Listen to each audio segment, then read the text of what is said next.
Hamıya salam. Unreal Engine daxilində Blueprint proqramlaşdırma dərslərimiz davam edir. Bugünkü dərsimizdə mühərrik daxilində Timeline adlı zamanlama funksiyasının işləmə prinsipini öyrənəcəyik. Ümumiyyətcə mühərrik daxilində Timeline adlı funksiyanın nə üçün istifadə olunduğunu və bu funksiya vasitəsilə hansı əməliyyatları həyata keçirəcəyimizi bu dərsimizdə öyrənəcəyik. Timeline funksiyası ilə işləmək üçün istənilən klass redaktoru daxilinə keçid edirik. Bizim nümunədə Level Blueprint daxilindən istifadə edirəm. Redaktorun boş yerində, axtarış yerində sadəcə olaraq Timeline yazırıq və ən aşağı hissədə gördüyümüz Add Timeline adlı bölümü seçməklə redaktora Timeline əlavə edirik. Redaktor daxilində istənilən sayda Timeline funksiyalarından istifadə edə bilərik. Timeline'ımızı əlavə etdikdən sonra təbii ki, istəyə uyğun olaraq bu timeline'ımızı adlandıra bilərik. Çünki nəzərə almaq lazımdır ki, bir klass redaktoru daxilində bir deyil, bir neçə timeline funksiyasından istifadə oluna bilər. Bu zaman qarışıqlığın və yaxud da xaosun qarşısını almaq üçün bu timeline funksiyalarını adlandırmaq təbii ki, gözəl olardı. Timeline'ımızı adlandırdıqdan sonra dəyişənlər bölməsində komponent bölməsinə fikir versək, bizim əlavə etdiyimiz timeline'ımızın adına uyğun olaraq burada bir ədəd dəyişən əmələ gəlir. Bu dəyişənin burada əmələ gəlməyində əsas səbəb ondan ibarətdir ki, biz timeline funksiyasını mühərrikin bizə təqdim etdiyi digər hazır funksiyalar ilə istədiyimiz şəkildə idarə edə bilirik.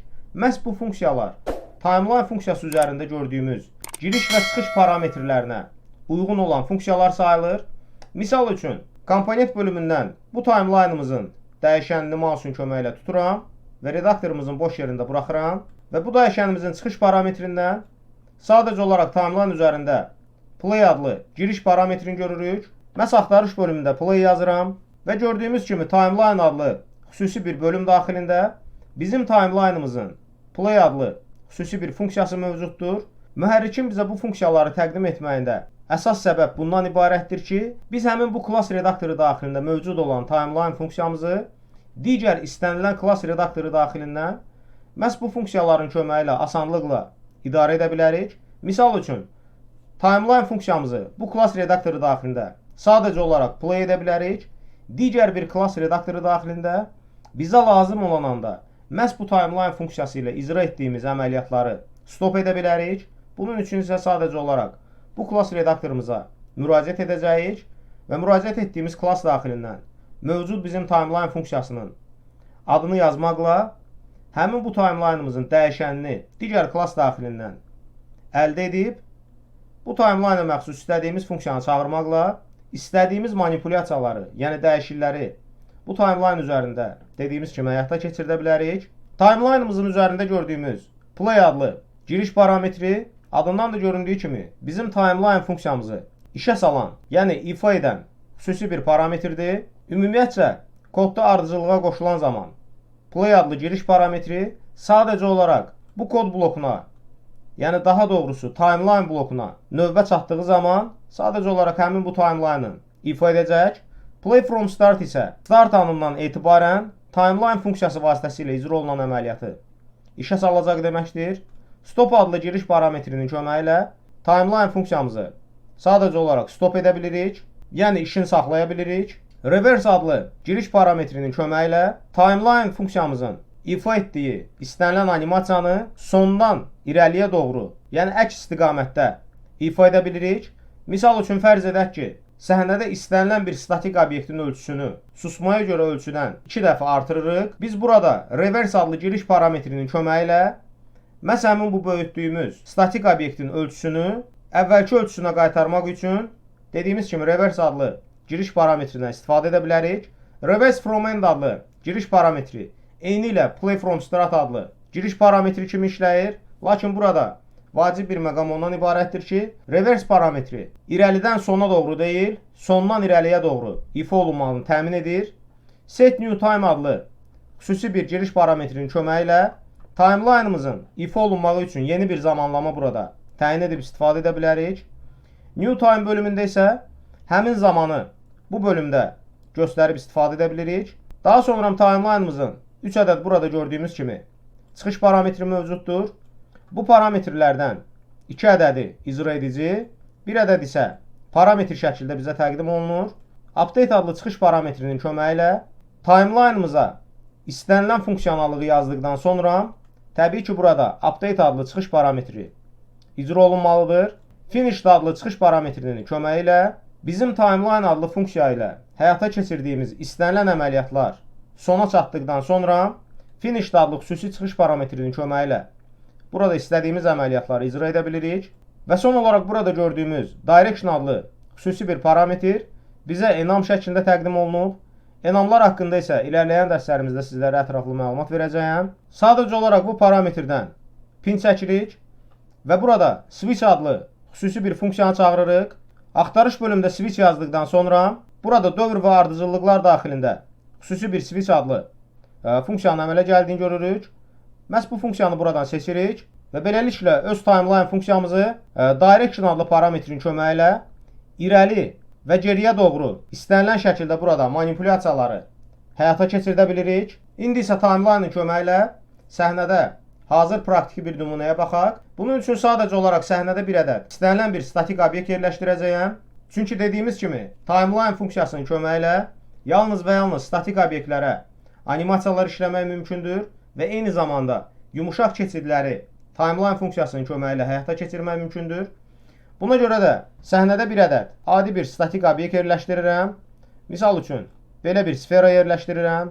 Məhz bu sferamızdan level blueprint daxilinə referens götürürük. Referensimizi götürdükdən sonra bu sferamızın ölçüsünü timeline vasitəsilə böyüdüb kiçildəcəyik. Bunun üçün sadəcə olaraq set scale adlı xüsusi bir funksiyanı burada çağırırıq. Və burada gördüyümüz set actor scale 3D adlı xüsusi bir funksiyanın köməyi ilə bu əməliyyatı sizlərlə icra edəcəyik. Və nümunə olaraq finish adlı parametrimizə sadəcə olaraq məlumat verici bir ədəd ekranın yuxarı sol küncündə yazı çap edəcəyik. Timeline vasitəsilə burada gördüyümüz komponentimizə istənilən dəyişiklik etmək üçün həmin timeline üzərinə 2 dəfə klik edirik və timeline'ımızın redaktoruna keçid etmiş oluruq. Timeline'ımızın redaktoru da olduqca sadədir. Burada ilkin öncə track adlı xüsusi bir düymə görürük. Bu düyməyə klik etdiyimiz anda bizə bir neçə müxtəlif seçim verilir. Bugünkü video dərsimizin uzun alınmaması üçün təbii ki, burada bütün bölmələri bir-bir sizlərə göstərməyəcəm.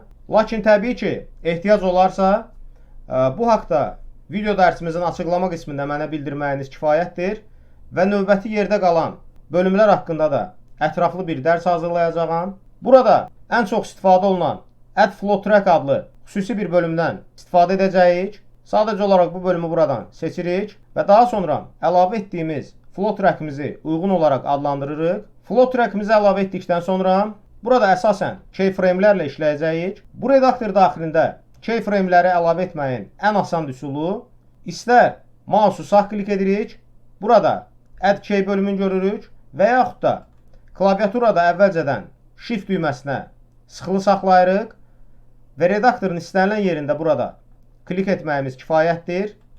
Biz hər dəfə Shift düyməsinə sıxılı saxladığımız zaman və redaktorun istənilən boş yerində klik etdiyimiz zaman yeni bir keyframe buraya əlavə etmiş oluruq. Məhz bu keyframe'lərin köməyi ilə biz istənilən əməliyyatları burada icra edə bilirik. Mənim nümunəmdə ilkin öncə 2 ədəd keyframe əlavə etmişəm buraya və hər bir əlavə etdiyim keyframe'i ilkin olaraq tənzimləməliyəm. Bizim nümunədə səhnədəki statik obyektin ölçüsünü dəyişəcəyimizə görə burada hər bir əlavə etdiyimiz keyframe üçün time və value parametrlərini görürük. Time parametrinin köməyi ilə bizim bir keyframe'imizdən digər keyframe'ə keçid zamanlamasını burada bildirə bilirik. Value bölümündə isə edəcəyimiz dəyişikliklərin kəmiyyətini biz burada göstərə bilirik. Bunun üçün sadəcə olaraq ilkin buraya əlavə etdiyim keyframe'in time bölümünə 0 yazıram və eyni zamanda value bölümünə 1 yazıram.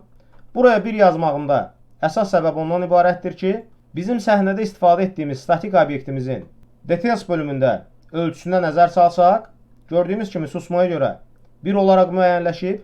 Məhz buna görə də ilkin keyframe'imizdə value bölümünü 1 olaraq müəyyənləşdirdim. İkinci əlavə etdiyimiz keyframe'imizdə isə zamanlamamızı nümunə olaraq 1 saniyə verirəm və value bölümünü 2 olaraq buraya yazıram.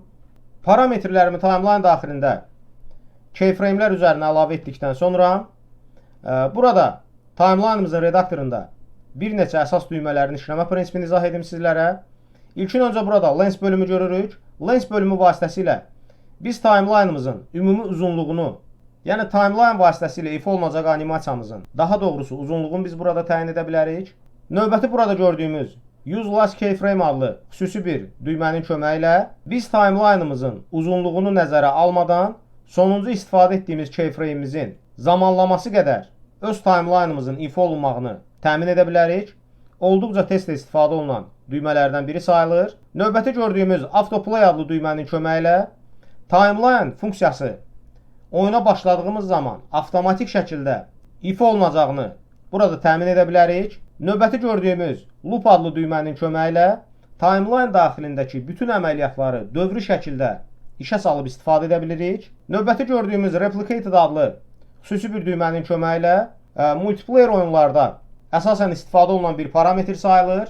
Məhz bu parametrin köməyi ilə bu timeline'ımızı digər klient və serverlərdə replikasiyasını həyata keçirib istifadə edə bilirik. Və son olaraq burada gördüyümüz Ignore Time Dilation adlı xüsusi bir düymənin köməyi ilə ümumiyyətcə oyunlar daxilində istənilən zamanlama əməliyyatlarını burada sadəcə olaraq ignore edə bilirik. Sadə dildə desək, misal üçün fərz edək ki, oyunumuz daxilində hər hansısa bir klaviaturada klavişə klik etdiyimiz zaman ümumi oyunda bütün prosesi dondura bilərik. Misal üçün slow motion effekti istifadə edə bilərik. Məhz bu effekt zamanı səhnədə bütün əməliyyatları dondurduğumuz zaman timeline daxilindəki funksionallığın da burada eyni ardıcıllıq ilə icra olunmağını istəyiriksə, təbii ki, bu düymə burada sönülü olmalıdır. Əgər biz burada bu düyməni aktiv vəziyyətdə etdiyimiz zaman səhnədə istənilən zamanlama manipulyasiyaları zamanı bizim timeline daxilindəki istənilən funksionallığımız bu zamanlamanı sadəcə olaraq görməzdən gələcək. Yəni səhnədə hər bir əməliyyatı biz slow motion daxilində salsaq belə, timeline vasitəsilə icra etdiyimiz əməliyyatlar eyni ilə icra olunmağa davam edəcək və yazdığımız əməliyyata uyğun olaraq burada sadəcə olaraq Use Last Keyframe adlı düyməni aktivləşdirirəm və burada nümunə olaraq bir ədəd input təyin edirəm. Inputumuzu təbii ki, Play adlı xüsusi giriş parametrinə bu şəkildə birləşdiririk. Inputumuzu bu hissədə təyin etdikdən sonra səhnədə yerləşdirdiyimiz komponentin New Scale adlı parametrini tənzimləməliyik.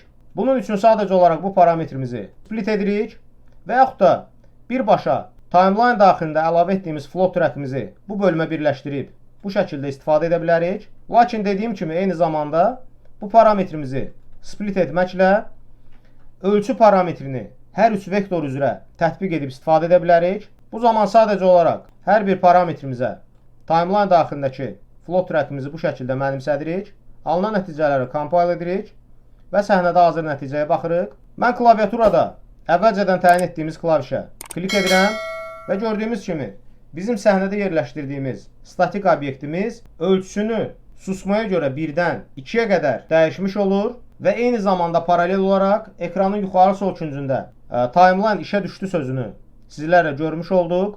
Lakin eyni funksionallıq üçün digər bir əməliyyatı icra etmiş olsaq, bu zaman timeline daxilində buraya yeni bir keyframe əlavə edirəm və zamanlama value bölümlərini burada tənzimləyirəm. Parametrlərimizi tənzimlədikdən sonra fikir verdinizsə, ilkin keyframe'imizdə 0-cı zamanlamada bizim obyektimizin ölçüsü 1 olaraq müəyyənləşdirmişəm. İkinci keyframe'imizdə 1 saniyə ərzində ölçünü 2 dəfə qaldırırıq. Yəni burada 2 saniyə yazmaqda əsas məqsədim ondan ibarətdir ki, burada gördüyümüz keyframe'dən bu keyframe'ə keçid etmə zamanlaması 1 saniyə ərzində baş verəcək. Lakin ümumi bu keyframe'ə qədər olan zamanlama uzunluğu 2 saniyə təşkil edir. Bunu birbaşa redaktorda buradan görə də bilərik. Və value bölümünü, yəni obyektimizin ölçüsünü yenidən əvvəlki 1-ə qaytarırıq. Və eyni zamanda burada loop bölümünü aktivləşdirirəm. Alınan nəticələri compile edirik və yenidən səhnədə hazır nəticəyə baxırıq. Və mən klaviaturada əvvəlcədən təyin etdiyim klavişə klik edirəm və gördüyümüz kimi bizim səhnə komponentimiz timeline vasitəsilə böyüyüb kiçilməyə başlayır. Bununla da dediyimiz kimi istənilən statik obyektlərə animasiyaları tətbiq edib timeline vasitəsilə istifadə edə bilirik və eyni zamanda timeline funksiyasının köməyi ilə istənilən əməliyyatlarda yumuşaq keçidi təyin edib istifadə etmək mümkündür. Məhz bugünkü dərsimizdə timeline adlı funksiyanın işləmə prinsipini sizlərlə öyrənmiş olduq. Kanalımıza abunə olmağı və videolarımızı bəyənməyi unutmayın. Bugünkü dərsimiz bu qədər. Hamıya uğurlar.